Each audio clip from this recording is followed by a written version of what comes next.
Vote दे होगा भैयाला, vote दे होना, जीता दे होगा भैयाला, जीता दे होना। सुनो दीदी हो, सुनो भैया हो, सुनो बहनी हो, संगी संगवारी हो, भैया कमल कुशराम के चुनाव चिन्ह है गिलास छाप, गिलास छाप। तो संगी हो कोनोला नहीं भुलाना है, भैया कमल कुशराम के चुनाव चिन्ह गिलास छाप, गिलास छाप में मुहर लगा के भैया कमल कुशराम ला भारी मतों से विजय बनाना है। वोट दे होगा भैयाला, वोट दे होना, जीता दे होगा भैयाला, जीता दे होना। गिलास छाप हवे निशान मुहारे लगाना है, जुरी मिले हमर भैयाला, विजय बनाना है। वोट दे होगा भैयाला, वोट दे होना, कमल कुशराम भैयाला, जीता दे होना। ग्राम पंचायत बिलाईखार से सरपंच पद हेतु शिक्षित योग कर्मठ अनुभवी सुख दुख के साथी मिलनसार, आप मन के बेटा, आप मन के बीच के रहैया, सुख दुख के पुछैया भैया कमल कुशराम जेखर चुनाव चिन्ह है गिलास छाप, गिलास छाप। तो संगी हो कोनोला नहीं भुलाना है, गिलास छाप में मुहर लगा के भैया कमल कुशराम ला भारी मतों से विजय बनाना है।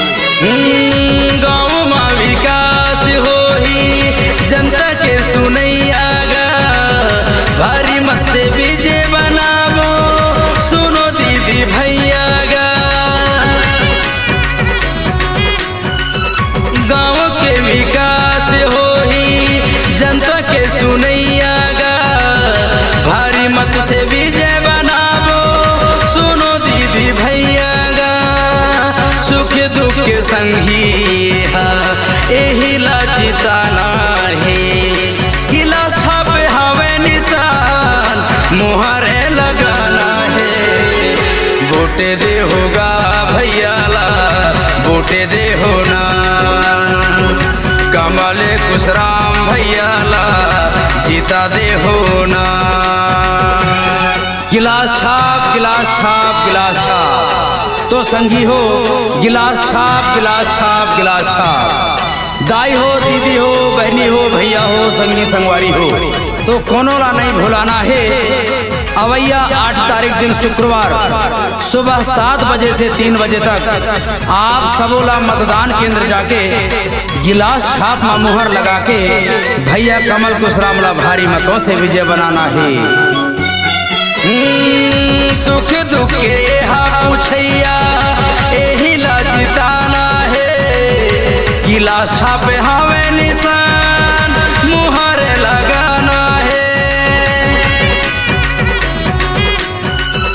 सुख दुख के पूछैया एही ला जिताना है, गिलास छाप हवे निशान मुहरे लगाना है। गाँव में विकास हो ही सुनो दीदी भैया गा, कमल कुशराम भैयाला, विजयी बनैया गा। वोट दे होगा भैयाला, वोट दे होना, कमल कुशराम भैयाला, वोट दे होना। संगी नहीं भुलाना है, सरपंच बनाना है, गिलास छाप में मुहर लगा के विजयी बनाना है।